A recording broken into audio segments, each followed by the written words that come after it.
My name is Edith Carter, and I'm 77 years old. I hadn't been expecting a grand celebration. No red carpet or fuss. All I wanted was dinner at my son's house, a simple meal, a seat at the table, and a few hours with the family I'd spent my life supporting.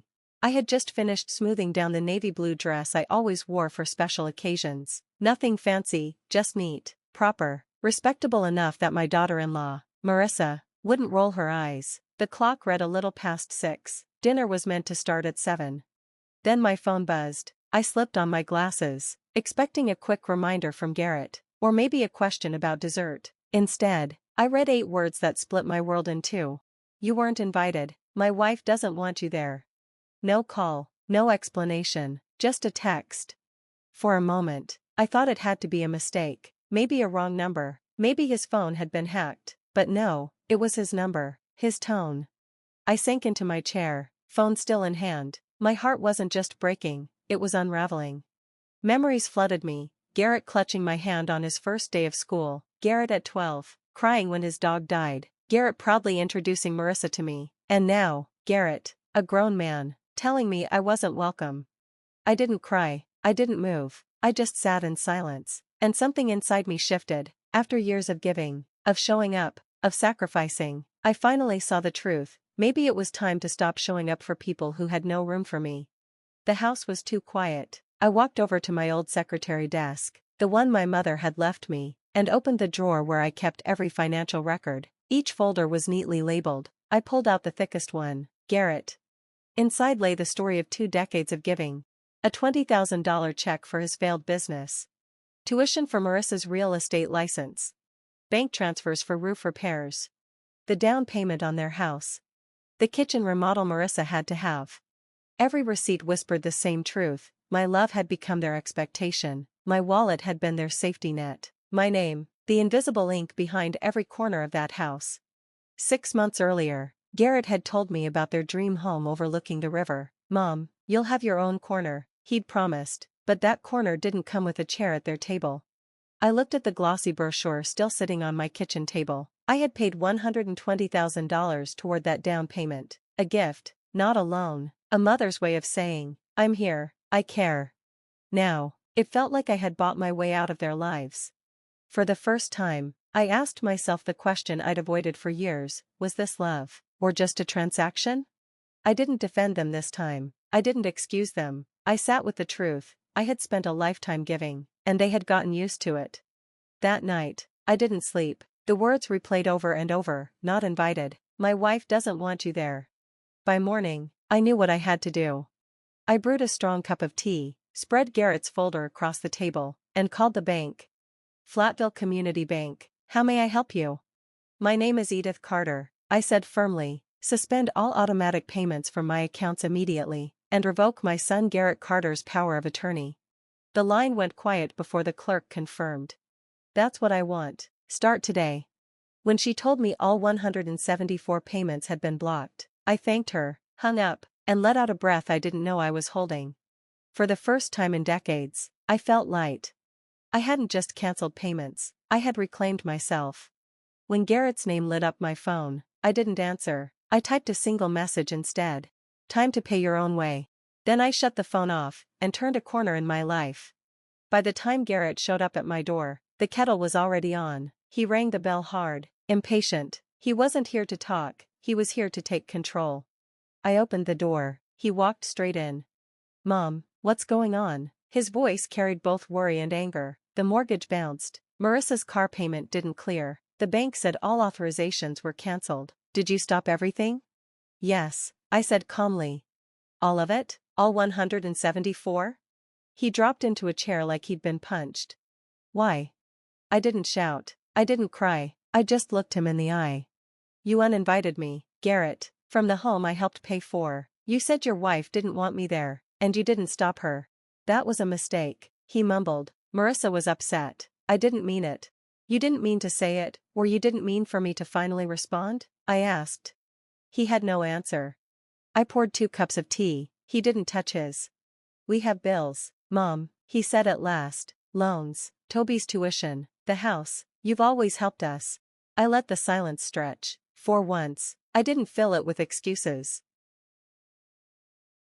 I won't regret it, I said evenly. What I regret is waiting this long to speak the truth. The room fell silent. Garrett shifted uncomfortably. Toby looked down at his hands, and Marissa's anger burned through the air like static. You think you're punishing us? She snapped. You're punishing yourself. Family means sticking together. I held her gaze. Family means love, Marissa, care, respect. What we've had hasn't been family, it's been a transaction. Her lips parted to argue, but Garrett finally spoke. Mom, his voice cracked. Softer now, stripped of authority. She's right about one thing, we didn't think this would ever end. I didn't think. He swallowed. I'm sorry. For the first time, I believed he meant it. But I didn't soften. Garrett, apologies mean little if the behavior doesn't change. If you want to rebuild something with me, it won't be built on money, it will be built on presence, on honesty, on effort. Toby glanced up at me, shame in his eyes. Grandma, I'll take that job you offered. I don't want to be like this forever. I nodded once. Good, that's a start. Marissa scoffed, gathering her purse. Pathetic. All of this is pathetic. You'll see what happens when we don't have your handouts. I didn't stop her as she stormed out, heels clicking like gunshots on the hardwood. Her absence left the room lighter, though the air still carried tension. Garrett rubbed his face. She'll be furious with me. That's between you and her, I said, but remember this, if you want to stand in my home, it won't be as my dependent, it will be as my son, and if you can't manage that, then maybe it's best you don't come at all. He nodded slowly, broken but listening. Rebecca reached across the table and took my hand. You're not alone, Grandma, not now, not ever. Her words landed like a bomb on the raw places inside me. I looked at them, my son, my grandchildren, and saw not just what was, but what still might be, a family not held together by checks and transfers, but by choice, by love freely given. And for the first time in decades, I realized, saying no hadn't cost me my family, it had given me the chance to finally see who my family really was. Family isn't just a word we use when we want something, I said softly. It's a choice we make every day, with our actions, not our invoices. Garrett's eyes were glassy. What do you want us to do, Mom? Apologize? Beg? No, I replied. I want you to grow up. I want you to stop confusing love with dependence, and I want you to leave. The words were calm, but they landed like thunder. Toby stood without protest. Marissa muttered under her breath as she stormed out. Garrett lingered, unsure. I'll be here, I told him. If you ever want to talk, really talk, not about money, but about us. He nodded slowly, then followed the others out. Only Rebecca stayed behind to hug me. I'm proud of you, Grandma, she whispered. I didn't answer, I just held her close, because for the first time in a long time, I had nothing to prove and nothing to give but the truth. 6 months passed. For the first time in decades, I wasn't anyone's emergency contact, anyone's financial plan, anyone's silent sponsor. I was simply Edith. Mornings found me on the porch with a cup of coffee and books I'd long set aside. I walked the park where James and I used to stroll. I even signed up for an art class at the community center, something I'd always wanted, but never dared to prioritize. Rebecca visited often. She never asked for anything. She just came to laugh, to talk, to share her world with me. She was my only connection to the family now, and that was enough. Garrett and Marissa's calls dwindled. After a few attempts, some apologetic, some demanding, they stopped altogether. Rebecca later told me they sold the house and moved into a smaller apartment. Marissa worked longer hours. Garrett finally learned to live within a budget. Toby surprised me most. He took the job with Mr. Whitaker. I ran into him at the grocery store once. He looked tired, but grounded. We exchanged a quiet hello. That was enough. And me? I went to Italy. It had been James's dream trip, one we'd always postponed. Rebecca insisted. Do it for you, Grandma, she said, for once, just for you. So I did. Now I sit on a terrace in Tuscany, the sun sinking over rolling vineyards. My oldest friend, Laureen, laughs beside me as she scribbles in her travel journal. You look lighter, she says. I am, I reply, because I finally laid down the weight of other people's expectations. And in doing so, I found the only thing I ever truly wanted, peace, not just the absence of noise, but the presence of self, the quiet strength of someone who no longer needs to be needed in order to feel whole. That evening, as twilight painted the sky in gold and violet, my phone buzzed. Garrett's name lit up the screen.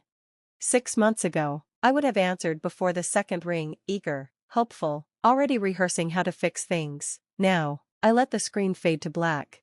I didn't need another promise. I didn't need to be pulled back into the cycle I had stepped out of. Instead, I lifted my glass toward the horizon and whispered a farewell to the woman I used to be. The version of me who smiled through lonely birthdays, who paid bills with trembling hands and called it love, who stayed silent at tables where she was unwelcome. She was gone now. In her place stood a woman who had learned that freedom doesn't come from letting go of people, it comes from letting go of permission. I don't owe anyone my savings, my silence, or my place at a table that never had room for me. What I do owe, at this stage of life, is honesty with myself. Later that night, Rebecca sent a photo of her new apartment. A simple message followed. Grandma, I can't wait for you to visit. I made you a room, just yours, always.